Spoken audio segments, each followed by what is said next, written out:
Engineer First Class Marcus Webb had been on the DSV Meridian for 8 months, long enough to learn the rhythms of deep space research, but not long enough to stop feeling like an outsider.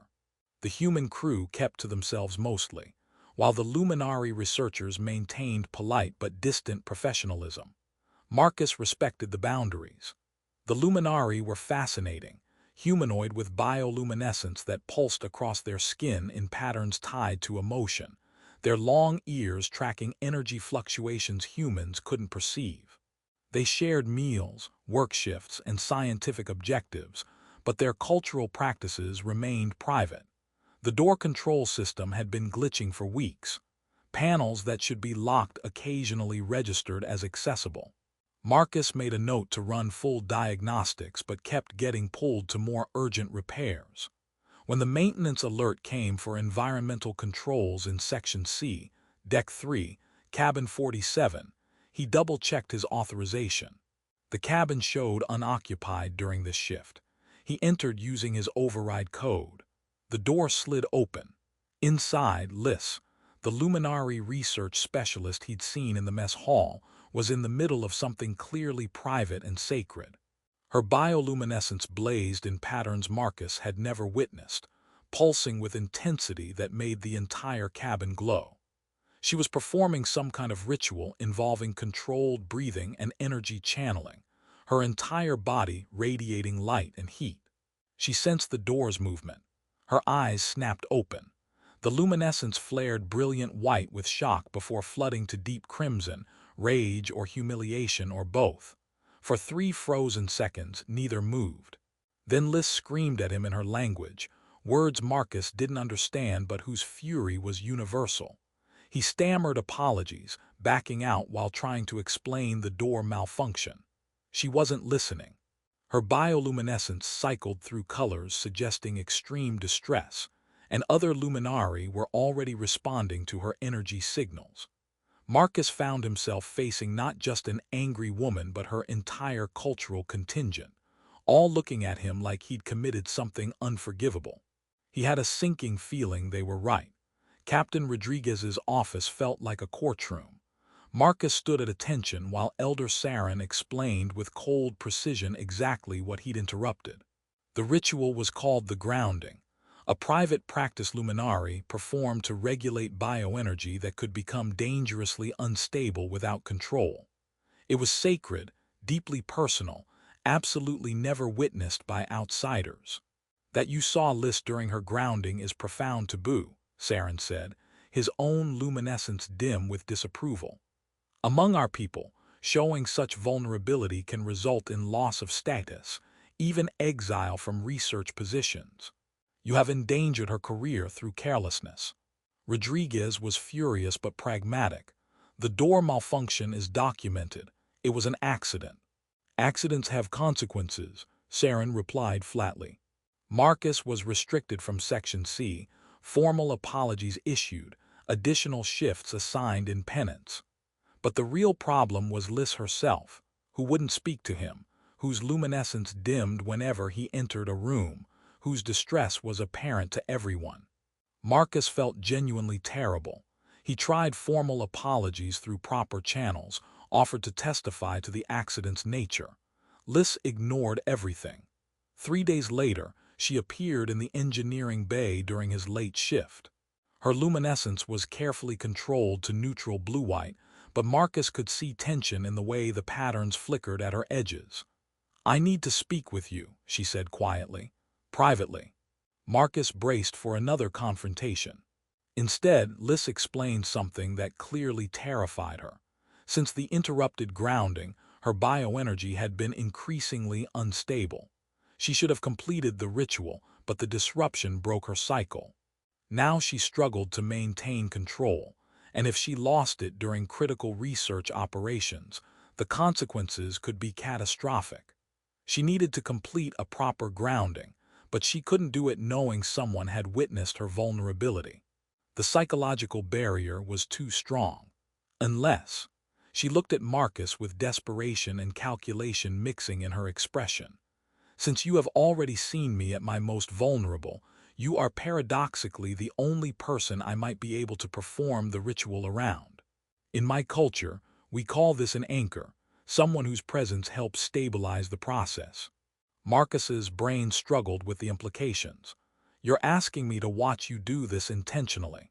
I am asking you to witness and ground me, yes.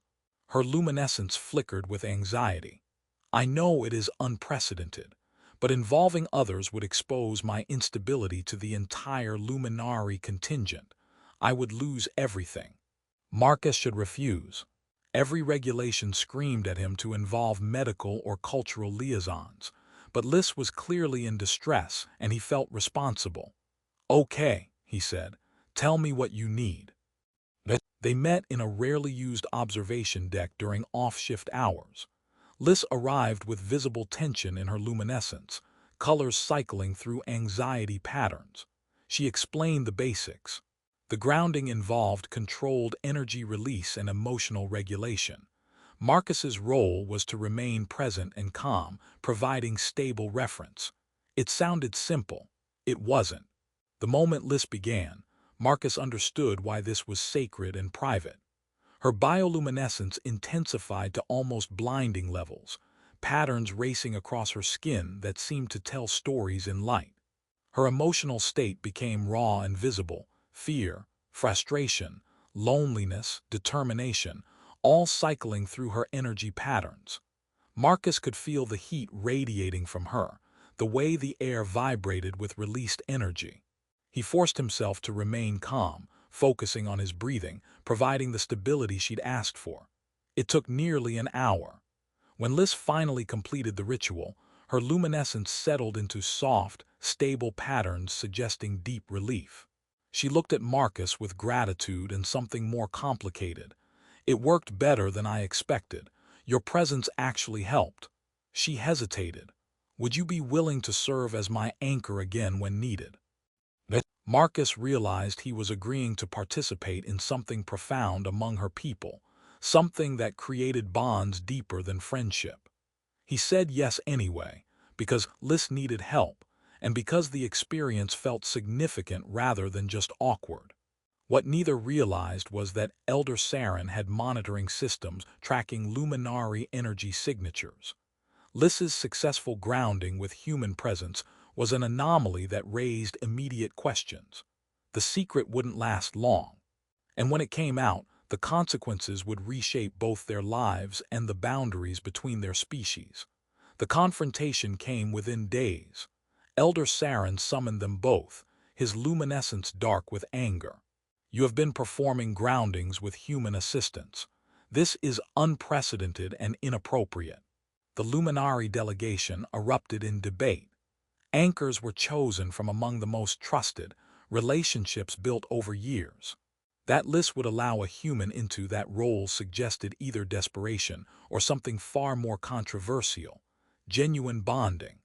Among Luminari, anchor relationships often evolved into permanent partnerships, energy bonds tying two individuals together for life. Captain Rodriguez tried to separate them, but Lyss's energy became dangerously unstable without Marcus's presence. She admitted to the medical officer that her bioenergy had synchronized with Marcus in ways suggesting deep bonding. Separation caused physical distress. Then crisis struck. The research station they orbited experienced catastrophic energy fluctuations threatening to destroy the facility. The Luminari team was the only hope for stabilization, but the work required unprecedented energy manipulation under extreme stress. Elder Saren organized his researchers, but quickly realized they weren't enough.